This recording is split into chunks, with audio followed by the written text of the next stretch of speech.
Sa rehiyon naman ng Negros Island, halos 100 pamilya sa La Castellana ang kinailangang ilikas dahil sa banta ng pagbaha. Agad naman na umaksyon ng DSWD para matugunan ang pangangailangan ng mga evacuee. Si JP Hervas ng Radyo Pilipinas Iloilo sa sentro ng balita. JP. Nagsagawa na ng evacuation ang La Castellana Municipal Disaster Risk Reduction and Management Office dahil sa pagbaha sa ilang komunidad na dulot ng habagat.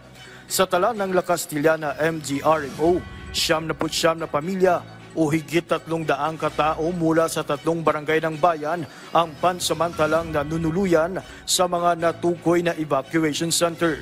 Sa naturang bilang, 59 na pamilya ang nagmula sa barangay Biak na Bato, 20 sa barangay Sagang at 20 rin sa barangay Robles. Katuwang ang Department of Social Welfare and Development o DSWD, agad na nagpaabot ang tanggapan ng family food packs at hygiene kits sa mga apektadong pamilya. Nag-deploy rin ng mga heavy equipment ang La Castellana LGRMO bilang aksyon sa pagbaha sa Biak na Bato.